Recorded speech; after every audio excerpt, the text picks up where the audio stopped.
आज के इस सुबह के समय के लिए मैं परमेश्वर का फिर से धन्यवाद देता हूँ कि परमेश्वर ने हमें फिर से एक नया सुबह देखने के लिए परमेश्वर ने हमें दया किया है, अनुग्रह किया है। उसके लिए मैं परमेश्वर का धन्यवाद देता हूँ। और आप सबको यीशु मसीह के नाम में आपके भाई विजय की तरफ से आप सबको जय मसीह। और यीशु मसीह आपको सुरक्षित रखे, परमेश्वर का अनुग्रह आपके ऊपर बहुतायत का बना रहे।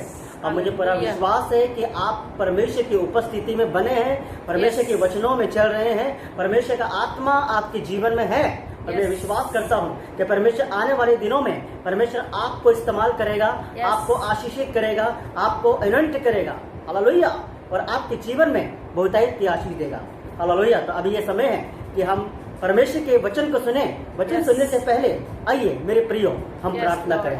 तो मुझे आज के इस हालेलुया सुबह के समय के लिए मैं तेरा धन्यवाद देता हूँ कि हमें आपने एक नया दिन देखने के लिए दया किया है और अनुग्रह किया है। हम आपकी स्तुति करते हैं, हम आपकी महिमा करते हैं। Lord Jesus, we give you all glory, we give you all thanks that you have save us, you have saved us, you blessed us, you anointed us. Oh Lord, we pray that as we are hearing the word of God, जबकि परमेश्वर हम तेरे वचन को सुनने जा रहे हैं, अपने वचन के द्वारा तुम हमसे बात कर। जबकि परमेश्वर तेरी दासी तेरे वचन को सुनती है। हालेलुया। हालेलुया। तेरे वचन को बांटती है। यह वचन 100 गुना हमारे जीवन में, हमारे परिवार में, पासवान के परिवार में, विश्वासी के परिवार में 100 गुना फल लेके आने पाए। सारा आदर, सारा महिमा हम आपको देते हैं। यीशु मसीह के मीठे और प्यारे नाम में हम इस प्रार्थना को मांगते हैं। आमीन, आमीन, आमीन। हालेलुया। अब ये समय है कि हम परमेश्वर के वचन को सुनेंगे और परमेश्वर की दासी मेरी पत्नी आपके सामने कुछ क्षण परमेश्वर के वचन से बांटेंगे। हालेलुया।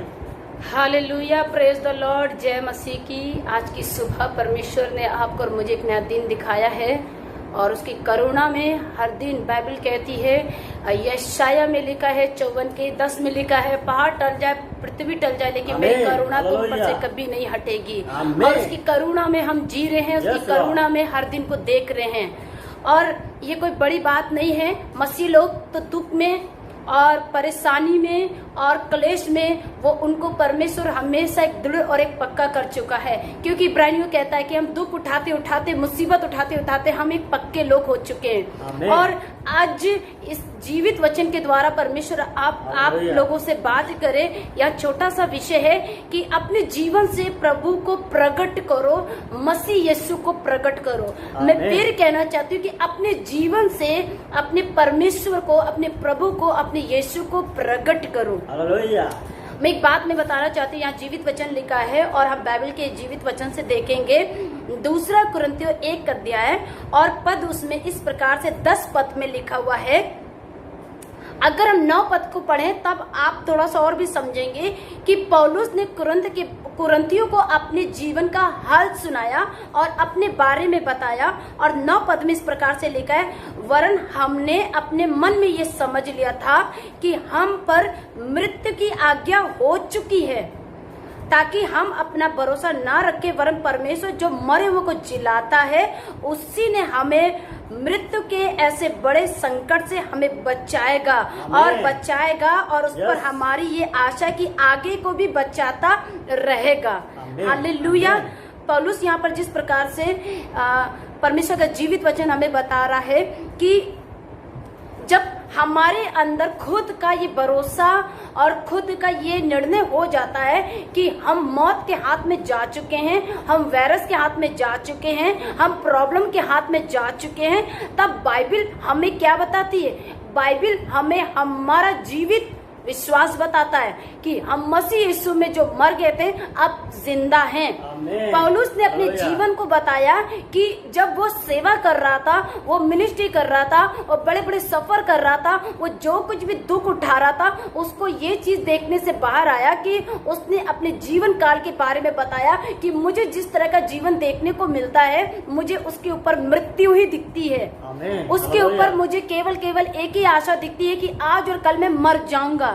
लेकिन जब कोई प्रियो मसीह में होकर इस प्रकार की सोच धरता है, याद रखिए, अगर आपने ये विश्वास किया है कि मैं मसीह के लिए मर चुका हूँ, प्रिय मैं हौसला देना चाहती हूँ कि आप जिंदा रहेंगे। क्योंकि परमेश्वर के जीवित वचन में 10 पद में लिखा है, उसी ने हमें मृत्यु के ऐसे बड़े संकट से बचाया और बचाएगा भी।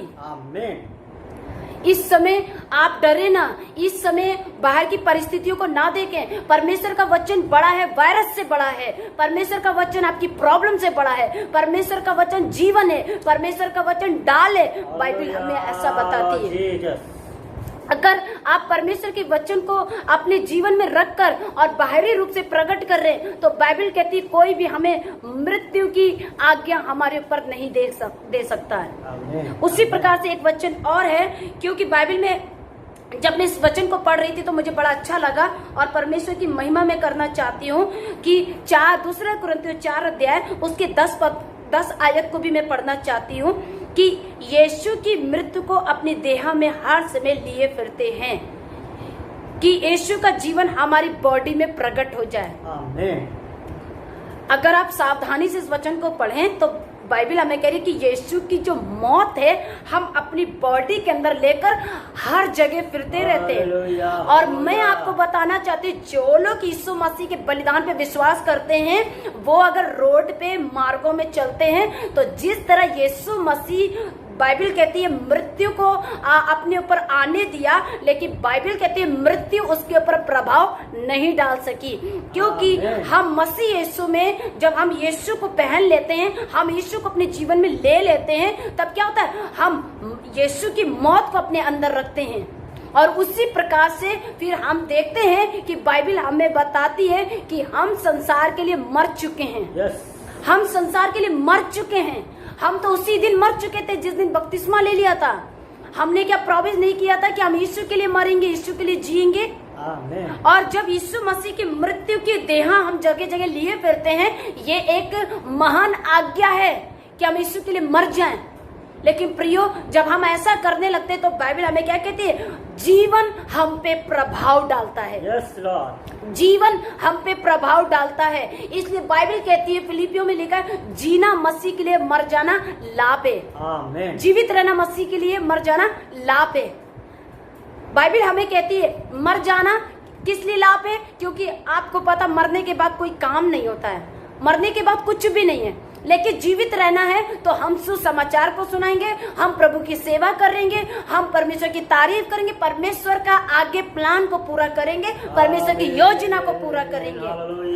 अपने जीवन से प्रभु को प्रकट करो। और कैसे प्रकट करोगे, क्योंकि बाइबल में लिखा है यीशु मसीह जब से धरती के ऊपर आए हैं, बाइबल में कहीं नहीं लिखा है कि यीशु मसीह ने शांति से एक वक्त का खाना खा लिया हो, यीशु मसीह शांति से एक रात की नींद सो लिया हो। बाइबल कहती है जब उसको नींद आई तो आकाश में पानी बारिश होने लगी और वो नींद से जाग उठे। आज क्या नहीं लगता है कि जब आप यीशु मसीह के पर विश्वास करते हैं, जब उसका देह, उसकी बॉडी, उसका जीवन आपके अंदर आ जाती है, तो ऐसा लगता है हर तरफ हमें मृत्यु हुई दिखती है, हर तरफ हमें दुख ही दिखता है। लेकिन प्रियो, इसके पीछे की सच्चाई ये है कि परमेश्वर का जीवन हम पे प्रभाव डालता है। आमीन। बाइबल कहती है 10 आयत को मैं और भी आगे करूंगी, क्योंकि हम यीशु की मृत्यु को अपनी देह में हर समय लिए फिरते हैं। यीशु का जीवन हमारी देह में प्रकट हो जाए। आप सोचिए कि आपके ऊपर एक कुबड़ निकला हो और आपको क्या लगता है जब कुबड़ होता है तो क्या कुबड़ आपसे अलग होकर के आप कहीं जा रहे तो कुबड़ कहीं और रख कर आप जा सकते? नहीं जा सकते। कुबड़ को आप रख के चलना पड़ेगा। और बाइबल हमें ये, मैं उदाहरण इस बात के लिए दे रही हूँ क्योंकि समझाने के लिए मैं दे रही हूँ। अगर आपके जीवन में यीशु मसीह है और यीशु मसीह जो जिंदा खुदा माने जिंदा सच्चा परमेश्वर है, आप उसकी प्रार्थना में, उसकी आराधना में, उसकी सच्चाई में, उसकी पवित्रता में, उसकी शुद्धता में, रात दिन आप दुआई देने में अगर आप उसके जीवन में होकर चल रहे हैं तो याद रखिए 11वां वचन हमें क्या कहता है, क्योंकि हम जीते जी सर्वदा यीशु के कारण मृत्यु के हाथ में सौंपे जाते हैं कि यीशु का जीवन हमारे मनहार शरीर में प्रकट हो। हालेलुया। बाइबल कह रही है हम जीते जी सर्वदा यीशु के मृत्यु के हाथ में सौंपे जाते हैं ताकि यीशु मसीह के इस बॉडी के मरे हुए शरीर के द्वारा हमारा स्वर्गीय पिता प्रकट हो जाए। आमीन। हालेलुया। संसार के लिए ये भय दिलाने वाली बात है, संसार के लिए डर दिलाने वाली बात है। ये आज लोग वायरस के बारे में सब सुन रहे हैं। मुझे भी कभी कभी ऐसा लगता है कि सबके ऊपर ये बीमारी आ रही है, दुख आ रही है, लेकिन हम इसको अगर कहें कि प्रभु क्या मेरे लिए भी मृत्यु रखी है, क्या मेरे लिए भी दुख रखा है, तो परमेश्वर मुझे कभी जवाब नहीं देगा। परमेश्वर कभी मुझे ये नहीं कहेगा कि नहीं मृत्यु नहीं रखी, क्योंकि बाइबल हमें बताती है, यशायाह में अगर आप पढ़ेंगे तो 57 पद में लिखा है कि धर्मी उठा लिए जाते हैं और इसकी किसी को चिंता नहीं होती है। धर्मी उठा लिए जाते हैं, इसकी कोई चिंता नहीं। फिर परमेश्वर का उत्तर आता है कि आने वाले आपत्ति से विपत्ति से परमेश्वर बचाना चाहता है। आपको ये बात समझना है मेरे प्रियो, मेरी बहन, मेरे भाई। आज की सुबह के समय में मैं एक बात बताना चाहती हूँ कि जितना मसीह के लिए आप दुख उठा रहे हैं वो यीशु को प्रकट कर रहे हैं। जितने लोग संकट की घड़ी में आंसुओं के साथ, अन्य जल के साथ दुख और तकलीफ को उठा रहे हैं, याद रखिए अपनी बॉडी के द्वारा यीशु मसीह को प्रकट कर रहे हैं। हालेलुया। बाइबल में एक और पद में पढ़ना चाहती हूँ जल्दी से। फिलिपियो 1:29 में इस प्रकार से लिखा है। अगर आपके पास बाइबल है तो जरूर से जरूर पढ़ें, वचन को निकाल कर आप उसका अध्ययन करें, आप उसको आदर दें, उसको मान सम्मान दें। फिलिपियो 1:29 में लिखा है, क्योंकि मसीह के कारण तुम पर यह अनुग्रह हुआ है कि ना केवल उस पर विश्वास करो पर उसके लिए दुख भी उठाओ। हालेलुया, दुख भी उठाओ। मैंने पहले से ये विषय बता दिया आपको कि अपने जीवन से हमारे प्रभु यीशु मसीह को प्रकट करो। मैं बाइबल को बंद करके ये बताना चाहती हूँ पौलुस ने कैसे प्रभु यीशु मसीह को प्रकट किया। यीशु मसीह ने 39 कोड़े खाए तो ये 39 का डबल कोड़ इसने खाया। यीशु मसीह ने एक थप्पड़ खाया तो उसने बड़ा पत्थर खाया। और बाइबल कहती है अगर यीशु मसीह को किसी ने थूका है तो बाइबल कहती है पौलुस के ऊपर जूता मारा गया है, इसीलिए वो खुरचन बोलता है अपने आप को। आज मसीह लोगों के लिए मेरे पास एक शब्द है कि अपने जीवन से प्रभु को प्रकट करो। दुख, मुसीबत, तकलीफ अगर आती है तो हमें उस पर जयवंत होना है, हमें विजयी होना है। हमें आशा लगाकर परमेश्वर के ऊपर इंतजार करके आंखें अपनी पर्वत की ओर लगाइए और कभी हताश ना होइए, कभी निराश ना होइए। जिस कोठरी के अंदर बैठे हैं बाइबल में कहती है कि गुप्त में जा और पिता से बात कर। केवल आप प्रार्थना करो, अपने भेद को अपनी आत्मा के द्वारा परमेश्वर प्रकट करेगा।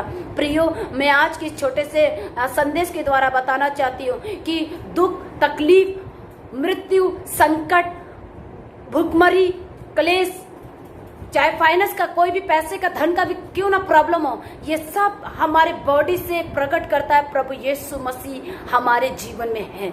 हालेलुया। परमेश्वर आप सबको आशीष दे इस वचन के द्वारा। आमीन। हालेलुया। आज के इस सुबह के समय के लिए हम परमेश्वर का धन्यवाद देते हैं कि आज परमेश्वर की दासी के द्वारा हमने परमेश्वर के वचन को सुना है। मेरे प्रियो, क्या आज आप रो रहे हैं? क्या आज आप तकलीफ में हैं? क्या आप कोविड-19 के समाचारों को सुनकर क्या आप भयभीत हैं? मेरे प्रियो, आपका प्रभु यीशु मसीह, मेरा प्रभु यीशु मसीह जगत के अंत तक वह हमेशा आपके साथ रहेगा। क्या आज आप रो रहे हैं? क्या आपका मसीह जीवन एक कांटों से भरा हुआ है? तो मेरा प्रभु यीशु मसीह आपके संग हमेशा रहेगा। आपको केवल सुख में, आंसुओं में मसीह को प्रकट करना है। हालेलुया। क्योंकि आपका जीवन यीशु मसीह में ढापा गया है। हालेलुया। बाइबल में इस प्रकार से लिखा है, जितनों ने यीशु मसीह को बपतिस्मा लिया है उन लोगों ने मसीह को पहन लिया है। हालेलुया।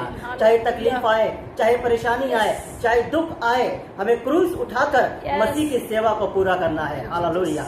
आइए, जबकि हम प्रार्थना करें आज के वचन के लिए, एक गीत गाकर हम परमेश्वर के नाम की महिमा करेंगे। हालेलुया। हालेलुया। हालेलुया। राहों में कांटे अगर हो, रुकना नहीं, चलते जाना। यीशु तेरे साथ है, ये तू विश्वास करना। संसार के अंत तक